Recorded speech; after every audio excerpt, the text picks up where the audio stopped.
भारत ने काबुल से अपने सैकड़ों अधिकारियों और नागरिकों को निकालने के लिए आकस्मिक योजनाएं बनाई हैं।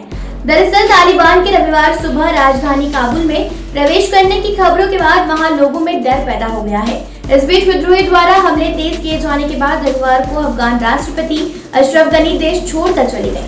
अफगानिस्तान की न्यूज एजेंसी की एक खबर के अनुसार गनी और उनके करीबी साथी लगभग सभी बड़े शहरों और प्रांतीय राजधानियों पर तालिबान के कब्जे और राजधानी काबुल में उसके प्रवेश के बाद देश छोड़कर चले गए हैं। घटनाक्रम पर नजर रख रहे लोगों ने कहा कि भारत काबुल में भारतीय दूतावास और अपने कर्मचारियों और भारतीय नागरिकों की जान जोखिम में नहीं डालेगी तथा जरूरत पड़ने पर आपात स्थिति में उन्हें वहां से निकालने के लिए योजनाएं बना ली गई हैं।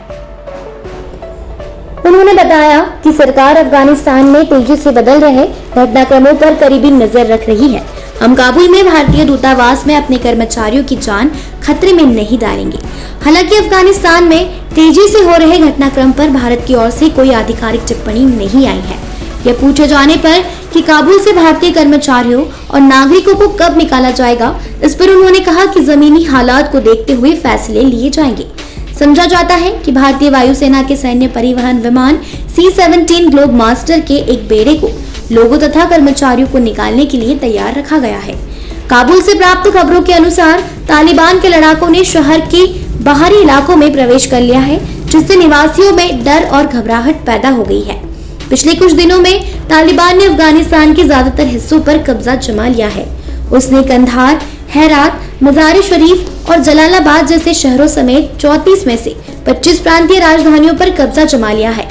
अफगान मीडिया ने कार्यवाहक रक्षा मंत्री बिस्मिल्लाह मोहम्मदी के हवाले से कहा कि राष्ट्रपति गनी ने देश में संकट को हल करने का अधिकार राजनीतिक नेताओं को सौंप दिया है।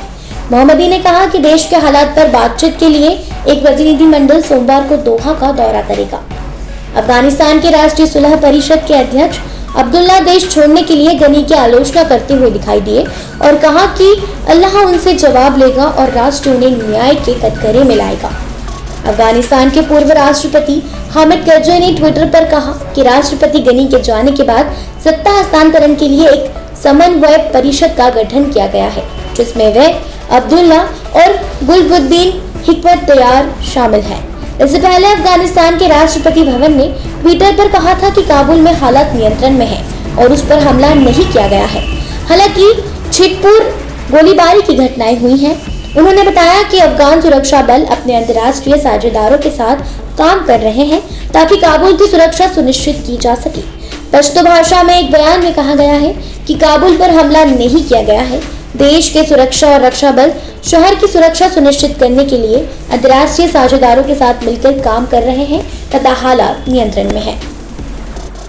देश दुनिया की ऐसी खबरों को जानने के लिए देखते रहें SWB हिंदी। चैनल को सब्सक्राइब जरूर करें, वीडियो को लाइक जरूर करें, कमेंट करें, शेयर करें। ये वीडियो देखने के लिए आप सभी का धन्यवाद।